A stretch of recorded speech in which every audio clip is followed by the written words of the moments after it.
नमस्कार, आप देख रहे हैं न्यूज इंडिया। आपके साथ मैं हूं अभिषेक। बड़ी खबर आपको बता दें, झारखंड में बीएसएफ अपना 59वां स्थापना दिवस मना रही। कार्यक्रम में केंद्रीय गृह मंत्री अमित शाह शामिल हुए।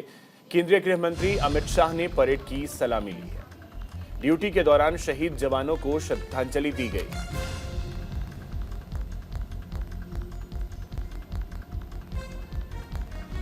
तो शहीदों को अमित शाह ने नमन किया है। अमित शाह बोल रहे हैं, आपको सुनवाते हैं। भी करता है। मेरे 5 वर्ष के गृह मंत्री के अनुभव में जब भी किसी भी सीमा पर जो बीएसएफ के अधीन है, चाहे बांग्लादेश की सीमा हो चाहे पाकिस्तान की सीमा हो, दुश्मन ने जरा सी भी हलचल की और सूचना आती है तो चिंता स्वाभाविक होती है, मगर साथ में भी सूचना आती है बीएसएफ कंट्रोल रूम से कि हमारे जवान तैनात है, तब मैं आपके भरोसे आराम की नींद सोता हूं, मुझे कोई चिंता नहीं। क्योंकि एक बार सीमा प्रहरियों ने मोर्चा संभालने के बाद किसी को सीमा की चिंता करने की जरूरत नहीं है। आप देश की सीमाओं की रक्षा की प्रथम पंक्ति है और पूरा देश और विशेष कर मैं गृह मंत्री आप पर बहुत नाज करता हूं, गौरव करता हूं। मित्रों, आज हम हजारीबाग की पवित्र भूमि पर उपस्थित है। उस वक्त हजारीबाग के स्वतंत्रता सेनानी सरस्वती देवी, बाबू रामनारायण सिंह, मदनलाल शर्मा और हजारीबाग जेल में ही अंग्रेजों के खिलाफ प्रचंड पराक्रम लोकनायक जयप्रकाश जी ने बताया था, वो सभी को स्मरणांजलि देकर मैं मेरी बात की शुरुआत करना चाहता हूं। बीएसएफ पाकिस्तान और बांग्लादेश की दुर्गम सीमाओं की सुरक्षा, इसका नेतृत्व आपके पास है, जिम्मेदारी आपके पास है। अटल बिहारी वाजपेयी जी ने एक महत्वपूर्ण निर्णय लिया था, एक सीमा पर एक ही सुरक्षा बल, और इसके तहत बांग्लादेश और पाकिस्तान की सबसे कठिन सीमाओं की जिम्मेदारी, इसकी सुरक्षा की जिम्मेदारी बॉर्डर सिक्योरिटी फोर्स पर आई और आपने तब से लेकर अब तक इसको सुपेरे निभाई है। जम्मू कश्मीर का बर्फीला बॉर्डर हो, पूर्वोत्तर की पहाड़ियां हो, गुजरात की सीमा पर का रेगिस्तान, राजस्थान का रेगिस्तान, गुजरात की सीमा पर दलदल हो या सुंदरवन और झारखंड के घने जंगल के क्षेत्र हो, आप हमेशा मुस्तैद रहे और दुश्मनों के नापाक इरादों को आपने हमेशा विफल किया है। बल ने संयुक्त राष्ट्र शांति मिशन में भी सेवा और वीरता के अंतर्राष्ट्रीय स्तर पर कई मानांक प्रस्तापित किए हैं। न केवल भारत, पूरे यूएनओ में इसकी एक सुवर्ण नोट आपके नाम पर अंकित है, इसका मुझे गौरव है। मुझे मालूम है आप आपकी ड्यूटी करते वक्त दीपावली का दिया भी सरहद पर जलाते हो, होली बर्फीली पहाड़ों पर मनाते हो और छठ दुर्गम नदियों के पानी के अंदर बिताते हो, मगर आपका ये बलिदान इस देश को सुरक्षित करता है।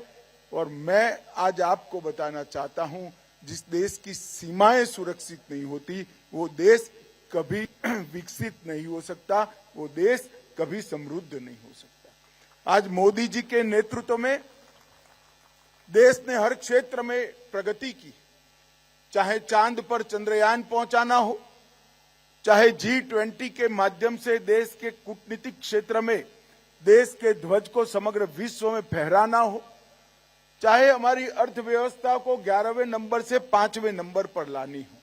ये सभी तभी संभव है जब आपकी त्याग, तपस्या बलिदान और शौर्य से देश की सीमाएं सुरक्षित हैं और मैं मानता हूं इस सभी सीमाओं को सुरक्षित करने वाले आप ये देश के विकास का मूल हो, इसकी नींव हो।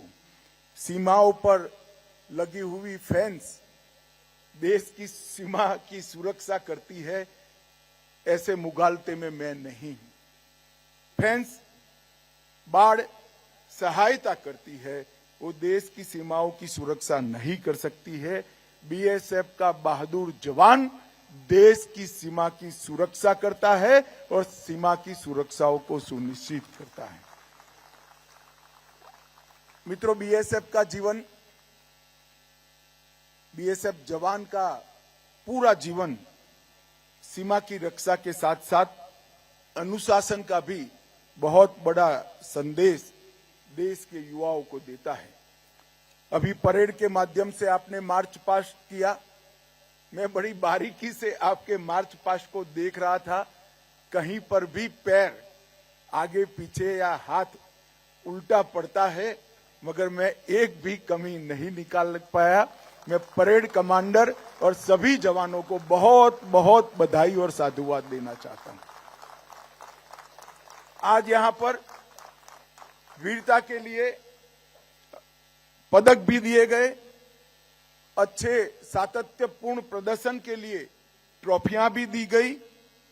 कुल 23 जवानों को पदक दिए गए हैं, 5 शहीदों को मरणोपरांत पदक दिए गए हैं। पुलिस मेडल फॉर गैलेंट्री 11 जवानों को मिला है। जीवन रक्षक पदक 1 जवान को मिला है और विशिष्ट सेवा के लिए राष्ट्रपति पुलिस पदक 11 जवानों को मिला है और 5 ट्रॉफी बीएसएफ की आंतरिक स्पर्धाओं में किसी न किसी यूनिट ने जीती है। मैं सभी पदक विजेताओं को और उनके परिजनों को और ट्रॉफी पाने वाले यूनिट को बहुत बहुत बधाई देना चाहता हूं। जिन 5 शहीद परिवारों को मरणोपरांत पदक मिला है, मैं उनको कहना चाहता हूं, आपके परिवार का जो नुकसान हुआ है वो कोई भरपाई नहीं कर सकता, परंतु 130 करोड़ की जनता आपके परिवारजन के बलिदान पर हमेशा गर्व करेगी और हमेशा के लिए इतिहास के अंदर आपके परिवारजनों का नाम लिया जाएगा। इसका मुझे भी गर्व है, आपको भी गर्व होना चाहिए। मित्रों, बीएसएफ देश की प्रथम रक्षा पंक्ति है और अब तक बीएसएफ ने 1 महावीर चक्र, 4 कीर्ति चक्र, 13 वीर चक्र और 13 शौर्य चक्र सहित अनेक मेडल और पुरस्कार प्राप्त किए हैं। मित्रों, भारतीय जनता पार्टी की नरेंद्र मोदी सरकार ने विगत 10 साल के अंदर सीमा सुरक्षा को सुनिश्चित करने के लिए अनेक कार्यक्रम हाथ में लिए हैं। जब जब भी देश में भारतीय जनता पार्टी की सरकार आई, सीमा सुरक्षा को हमने प्राथमिकता दी है। अटल जी के कार्यकाल में सीमा प्रबंधन पर एक इंटीग्रेटेड अप्रोच लिया गया। एक सीमा एक बल की नीति तय की, जिससे सीमा सुरक्षा के बहुत सरलता और सीमाओं की सुरक्षा अच्छे से सुनिश्चित हुई है। और मोदी जी के नेतृत्व में सुरक्षा, विकास और लोकतांत्रिक प्रक्रिया तीनों को तवज्जो दी गई। सीमावर्ती क्षेत्रों में हजारों करोड़ के बजट के साथ मजबूत इंफ्रास्ट्रक्चर बनाने की शुरुआत हुई। सीमावर्ती गांवों में अनेक कल्याणकारी योजनाओं के साथ सीमा सुरक्षा बल और सभी बलों को जोड़कर बल केवल सुरक्षा नहीं, जन कल्याण भी कर सकता है, एक नए कंसेप्ट को मोदी जी ने शुरू किया। सीमा के क्षेत्रों में अच्छी कनेक्टिविटी, रेल, रोड, वाटरवे और इसके साथ साथ दूरसंचार की कनेक्टिविटी भी सुधारी गई है। भू सीमा ट्रेड को भी बढ़ावा दिया गया है और पीपल टू पीपल कनेक्ट को भी बढ़ाया गया है। इंफ्रास्ट्रक्चर की मैं बात करूं तो ढेर सारी उपलब्धियां हैं। ये 9 साल के अंदर लगभग 560 किलोमीटर बाढ़ जो छोटे छोटे छिद्र घुसपैठ को और स्मगलिंग को बढ़ावा देते थे, उनको चिन्हित कर कर सारी बाधाओं को पार कर कर 560 किलोमीटर बाढ़ करी है। अब मैं पूरे देश को बताना चाहता हूं, सिर्फ 60 किलोमीटर के छिद्र बांग्लादेश और पाकिस्तान सीमा पर है। अगले 2 साल में पूरी सीमा सुरक्षित हो जाएगी बाढ़ से। तो आप सुन रहे थे केंद्रीय गृह मंत्री अमित शाह को। चलिए अब रुक करते हैं अगली खबर की ओर। कर्मवीरों से मिलेंगे सीएम योगी आदित्यनाथ। दोपहर 12 बजे अपने सरकारी आवास पर मुलाकात करेंगे। आज 8 कर्मवीरों से मुलाकात करने वाले हैं। सभी लखनऊ पहुंचे हैं। आपको बता दें, सिलक्यारा टनल में से इन सभी को सकुशल निकाला गया था और आज ये सभी लखनऊ पहुंचे हैं और उसके बाद सीएम आवास पर मुख्यमंत्री योगी आदित्यनाथ इन सभी से मुलाकात करेंगे।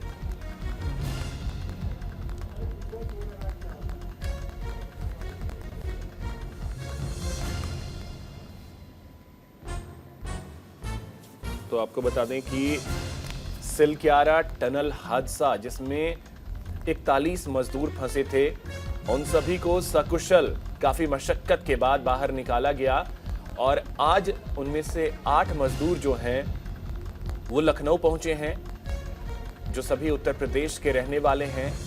लखनऊ में सीएम आवास पर अब से कुछ देर बाद यानी 12 बजे मुख्यमंत्री योगी आदित्यनाथ इन सभी से मुलाकात करने वाले हैं।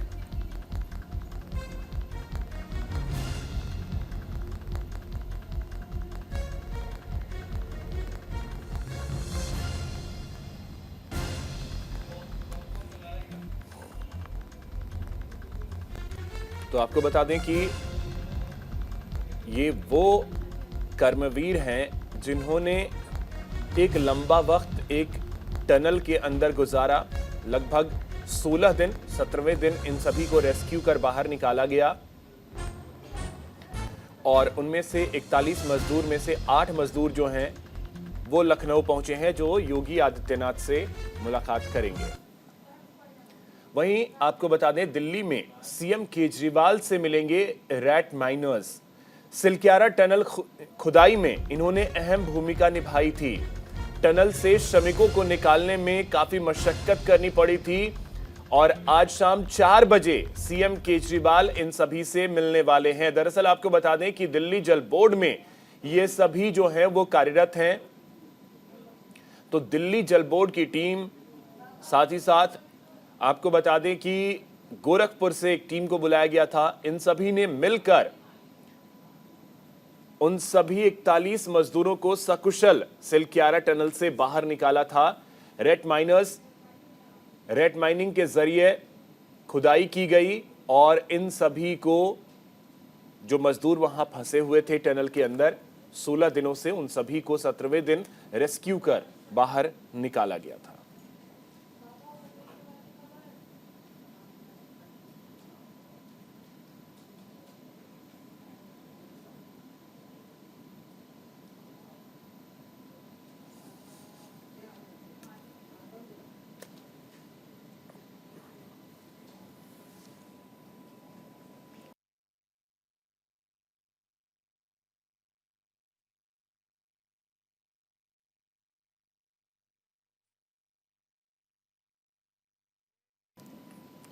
तो देखिए, जब खुदाई चल रही थी उस समय की ये तस्वीरें आप देखें तो ये वो कर्मचारी जो दिन रात एक इन्होंने कर दी उन 41 मजदूरों को सकुशल बाहर निकालने के लिए, क्योंकि एक लंबा अरसा बीत गया था। करीब 16 दिनों तक ये सभी मजदूर जो हैं वो फंसे हुए थे टनल के अंदर। दीपावली का वो शुभ दिन जिस दिन ये हादसा हुआ, लेकिन इन सभी की मेहनत रंग लाई और सभी 41 मजदूर जो हैं उस टनल से सकुशल बाहर आए।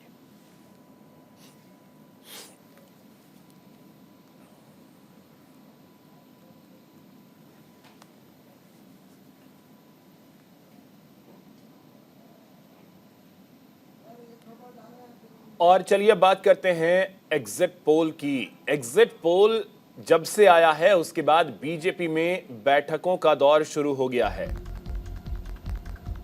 आपको बता दें कि बीजेपी राष्ट्रीय महामंत्रियों की आज बैठक होगी।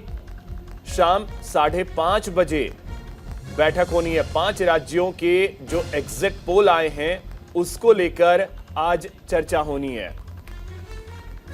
तो आपको बता दें कि बीजेपी आज एक बड़ी बैठक करने वाली है। शाम 5:30 बजे ये बैठक होगी महामंत्रियों की और मंथन होगा जो 5 राज्यों में जिस तरीके से बीजेपी ने चुनाव लड़ा है और वहां अब परिणाम क्या आएंगे ये तो 3 दिसंबर को क्लियर होगा। लेकिन उससे पहले जो एग्जिट पोल आए हैं उसमें बीजेपी के लिए बहुत सारी चुनौतियां हैं। मध्य प्रदेश हो, राजस्थान हो, छत्तीसगढ़ हो, तेलंगाना हो या मिजोरम हो, राजस्थान मध्य प्रदेश में कांटे की टक्कर बीजेपी और कांग्रेस में दिख रही है। वहीं बात छत्तीसगढ़ की कर ली जाए तो छत्तीसगढ़ में कांग्रेस सरकार बनाती हुई दिख रही है, एग्जिट पोल ये कह रहे हैं। तेलंगाना में भी कांग्रेस सरकार बनाती हुई दिख रही है, ये एग्जिट पोल कह रहे हैं। तो अब ऐसे में बीजेपी अपनी रणनीति आगे किस तरीके से तैयार करेगी या फिलहाल 3 तारीख तक का इंतजार होगा, तमाम चीजों को लेकर के चर्चा होगी क्योंकि परिणाम तो 3 तारीख को आएंगे। अभी जो भी एग्जिट पोल आए हैं उसमें चेंजेस बहुत ज्यादा संभव होते हैं, लेकिन उससे पहले ही बीजेपी एक बड़ी बैठक आज करने वाली है।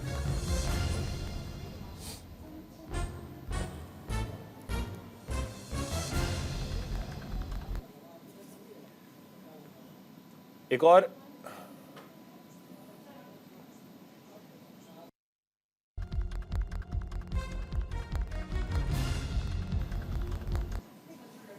और बड़ी खबर आपको बता दें, आज से शुरू होगा आम आदमी पार्टी का सिग्नेचर कैंपेन। आम आदमी पार्टी चलाएगी मैं भी केजरीवाल सिग्नेचर अभियान।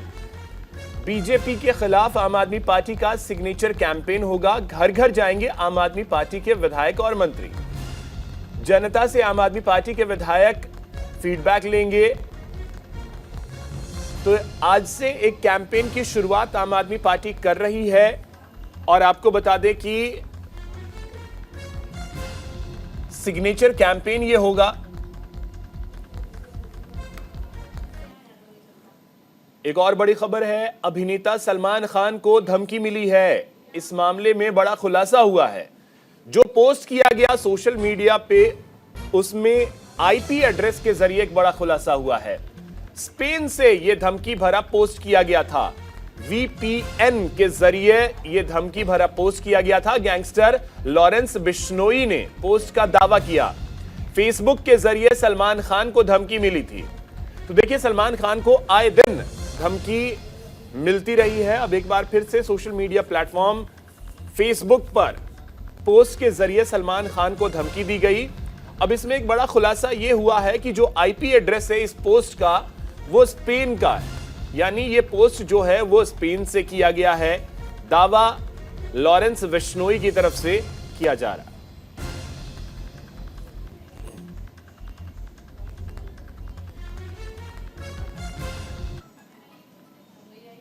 वहीं एक बड़ी खबर उत्तर प्रदेश से आपको बता दें, प्रदेश के एक और जिले का नाम बदलने पर मुहर लगी है। अलीगढ़ के बाद अब फिरोजाबाद का नाम बदला जाएगा। फिरोजाबाद का नाम बदलकर चंद्रनगर किया जाएगा। तो आपको बता दें कि अलीगढ़ के बाद अब फिरोजाबाद का नाम भी बदलने की तैयारी है।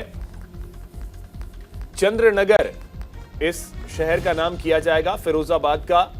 तो ये बड़ी खबर आपको बता रहे हैं।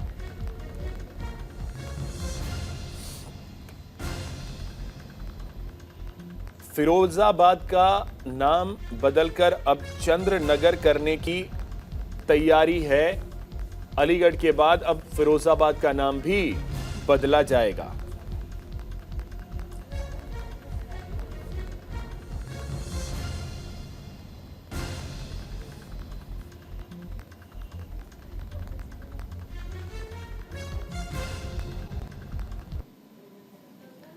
ओडिशा से एक बड़ी खबर आपको बता दें, यहां क्योंझर में भीषण सड़क हादसा सामने आया है। ट्रक और वैन की जोरदार टक्कर हो गई है। हादसे में 2 परिवार के 7 लोगों की मौत हुई है।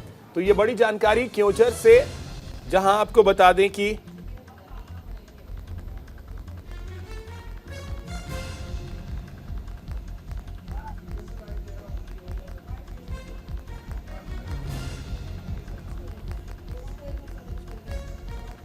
तो देखिए मौत का आंकड़ा जो है वो इसमें बढ़ा है। ये बड़ी जानकारी आपको दे दें, 8 लोगों की मौत हुई है क्योंझर में।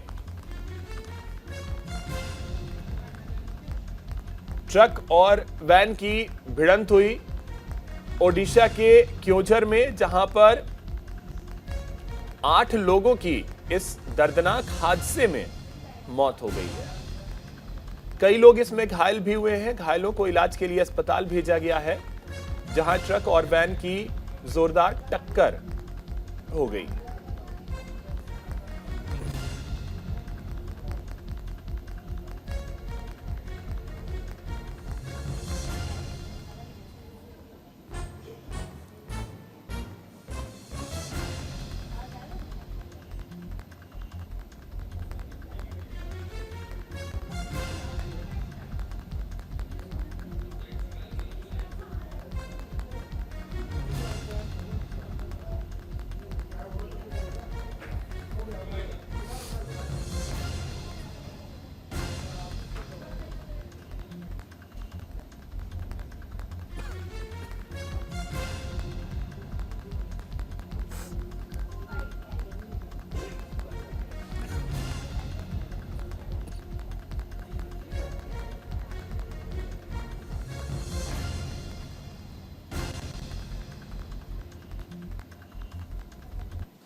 बहुत दुर्घटना घटना घटगांव के पास हुआ है। एनएच नेशनल हाईवे पे ये घटना हुआ है, जिसमें हमारे यहाँ 8 कैजुअलिटीज़ हैं और 12 जनों का इंजरी है।